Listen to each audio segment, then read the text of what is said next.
Hello friends, गति welcomes you. गति the speed में आपका स्वागत है। तो आज हम पढ़ेंगे वेस्ट नील वायरस, जो चर्चाओं में है और डेफिनेटली पूछा जा सकता है भाई इतने वायरस हैं तो निपाह वायरस हुआ या वेस्ट नील वायरस हुआ, तो ये आपसे अब पूछे जा सकते हैं। तो आपको तैयार रहना है, क्योंकि जब आप साइंस अटेम्प्ट करते हैं साइंस में नहीं होते विषाणु और जीवाणु के द्वारा फैलने वाले रोग, उन्हीं में ये आ जाएगा आपका। अब वो नहीं पूछेगा कि पोलियो और ये सब ना मच्छरों से काटने वाले, तो ये भी पूछ सकते हैं, क्योंकि तो इसके लिए आपको अपडेट रहना है। देख लेते हैं भाई क्या है वेस्ट नील वायरस और कहाँ से आया, क्या इसका बैकग्राउंड है, क्या आपके लिए ये नुकसानदायक है और क्या इसके बचाव के उपाय हैं। तो स्टार्ट करते हैं वेस्ट नील वायरस। देखिए, एक आप ये सोच लीजिए, एक बीमारी जिसको हम बोलते हैं जूनोटिक बीमारी, है ना, जो वो बीमारी जो एक जीव के द्वारा, एक जानवर के द्वारा इंसानों को फैलती है, उसको हम कहते हैं जूनोटिक बीमारी। It's not zoonotic, it's zoonotic, ठीक है। तो उनके द्वारा जो आपको फैलती है, जैसे स्वाइन फ्लू वगैरह, तो ये जूनोटिक हो गए, जीव के द्वारा, जानवरों के द्वारा आपको, इंसानों को, आपको नहीं इंसानों को जो लग जाती है, तो उसको हम कहते हैं। अब ये है, ये वायरस है, तो ये क्या है, एक मच्छर जनित सिंगल स्ट्रैंडेड आरएनए वायरस है, ठीक है। तो आपको वायरस का नाम पता होना चाहिए। बहरहाल ये एक वायरस है जो जिससे ये बीमारी होती है। वेस्ट नाइल वायरस फीवर मच्छरों की से फैलने वाला एक रोग है, एक बीमारी है, और इसमें क्या है, मच्छरों की क्यूलेक्स प्रजाति इस वायरस को व्यक्ति के ब्लड में ये फैला देती है। तो सॉरी, तो भाई मच्छरों की जो क्यूलेक्स प्रजाति है, ये आपको थोड़ा सा ध्यान रखिएगा। उस प्रजाति के द्वारा क्या किया जाता है कि जब इंसान को ये काटते हैं तो उनके जो ब्लड में ये फैल जाता है, और फिर जब ये वायरस मच्छरों से इंसानों के संपर्क में आ जाता है तो व्यक्ति क्या होता है, बीमार हो जाता है, उसको इन्फेक्शन हो जाता है और वो पीड़ित हो जाता है। अभी क्या हुआ था कि केरल की, देखिए केरल में ही निपाह वायरस का आपको मिला है केस। तो यहीं पर त्रिशूर में एक 47 वर्षीय व्यक्ति की इसके कारण मौत हो गई, नील वायरस के कारण मौत हो गई। फिर इससे केरल के स्वास्थ्य विभाग ने अलर्ट जारी कर दिया। अब भाई वेस्ट नील वायरस है, तो ठीक है, आपको ये पता होना चाहिए कहाँ से फैला। अभी स्टार्टिंग इसकी कहाँ से हुई ये हम देख लेंगे।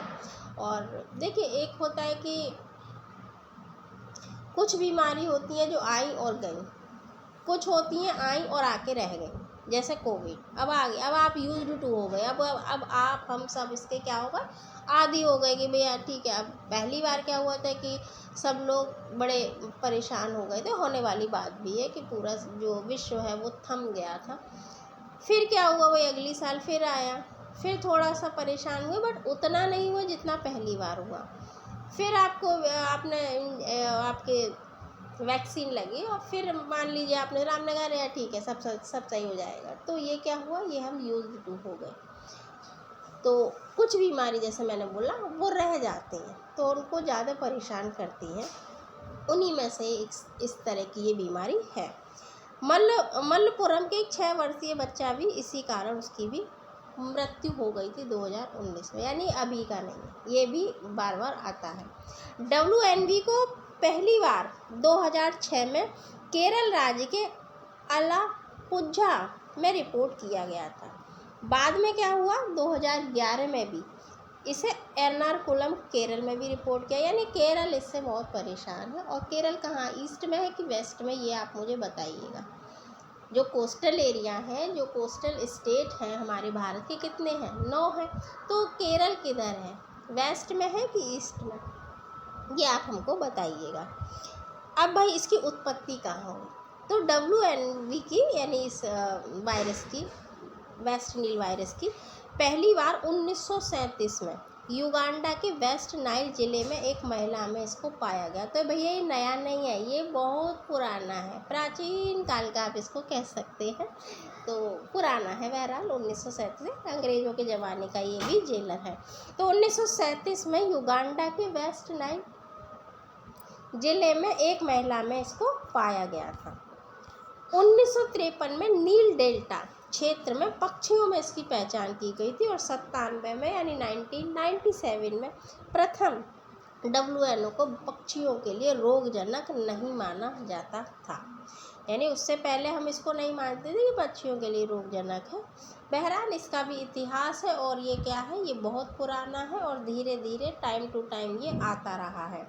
जब आप इसको आंसर लिखेंगे या आप ऐसे राइटिंग में बाई चांस आ जाता कोई बीमारी, कोई हेल्थ से संबंधित, तब आप लिखेंगे तो आप थोड़ा बैकग्राउंड से इसको लिखेंगे। WNV के कारण मानव संक्रमण कई देशों में अर्थात 50 से अधिक वर्षों से इसको रिपोर्ट किया जा रहा है। अब भारत की बात करते हैं। भारत में मुंबई में वर्ष 1952 में पहली बार मनुष्यों में ये देखा गया, इसका पता पड़ा। यानी ये केरल में नहीं है कि आप सोचें केरल में अगर है अभी वर्तमान में या पहले, तो इसकी स्टार्टिंग मुंबई और तब बम्बई था, तो वहाँ से ये हुई थी। तब से दक्षिण मध्य और पश्चिमी भारत में वायरस की गतिविधि की सूचना हमको टाइम टू टाइम क्या होता है, प्राप्त होती है। आंध्र प्रदेश, तमिलनाडु में भी इसके ये जो वायरस है इसको अलग किया गया। क्यूलेक्स विश्नोई मच्छरों से अलग किया गया था। महाराष्ट्र में इसे मच्छरों से अलग कर दिया, क्यूलेक्स क्विंक फैसिएट्स को अलग किया गया। कर्नाटक में इसे मनुष्यों से अलग किया गया। तो भाई नुकसानदेह बीमारी है और ऐसा नहीं है कि एक बार फैल गई तो थोड़ा सा दिक्कत ज़्यादा है इससे।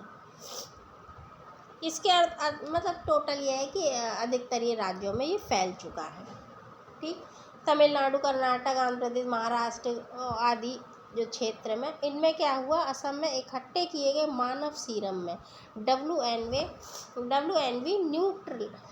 न्यूट्रलाइजिंग एंटीबॉडी मौजूद पाई गई थी। यानी कई राज्यों में ये अपना मुंह फैला चुका है सुरसा की तरह।